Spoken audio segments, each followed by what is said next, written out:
Edward Fudwupper, Fibbed Big by Berkeley Breathed. From a long line of liars, there's none higher upper than my fibbing big brother, the Edward Fudwupper.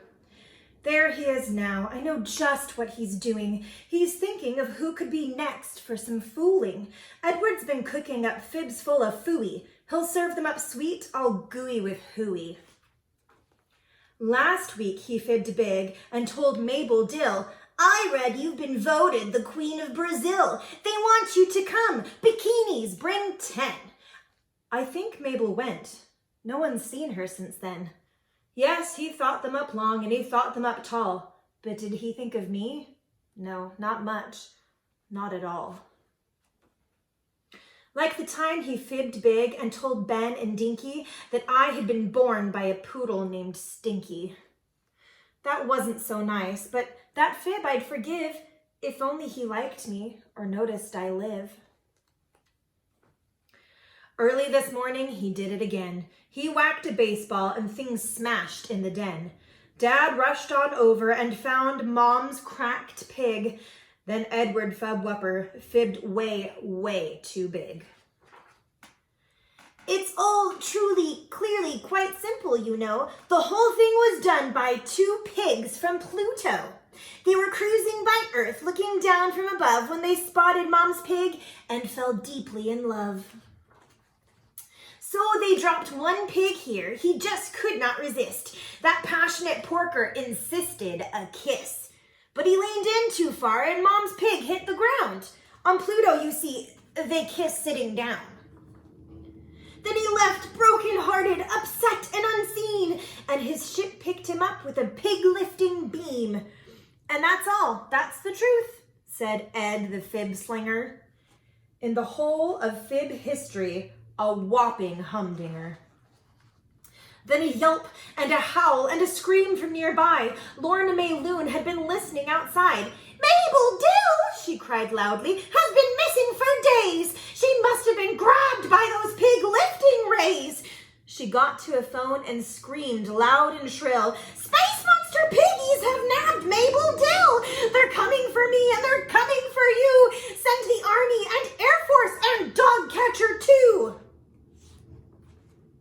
And that's just what they did.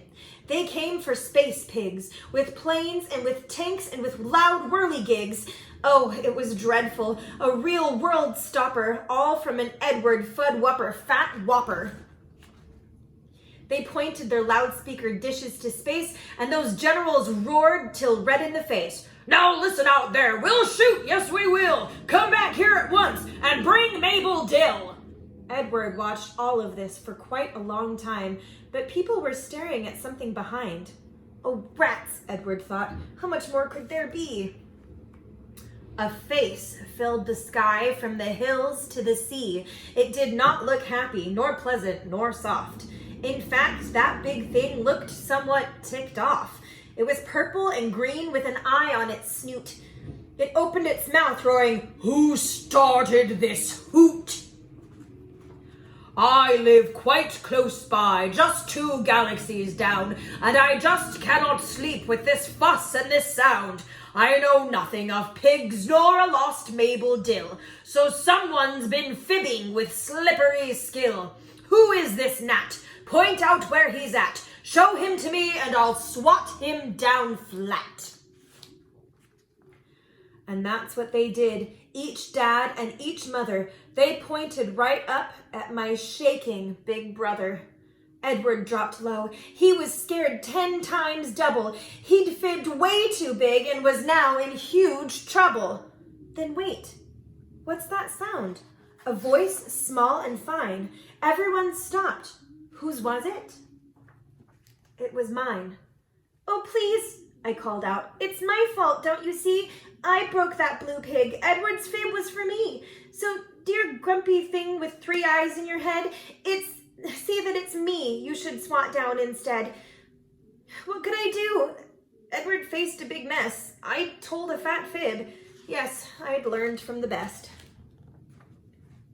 I thought I'd be smooshed, smashed, squashed right on down. But that big face looked in with a smile, not a frown.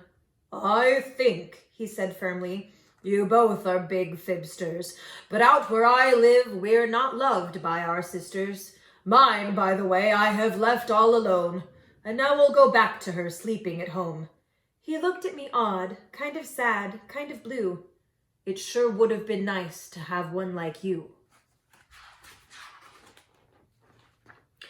Then he turned round his ship, and back home he drove her, and I turned to find Edward looking me over. He said not a thing as we walked back to Dad, where there he looked up and confessed, "I've been bad." So we taped and we glued and we fixed up Mom's pig, and we told Mom the truth, that we'd fibbed fat and big. Our folks hugged us both and collected no fines. But we sat in time out to pay for our crimes. Then Ed looked at me with a smile that was new and said, "It is nice to have one like you." 2 former fibsters, that Edward and me, but brother and sister we finally be.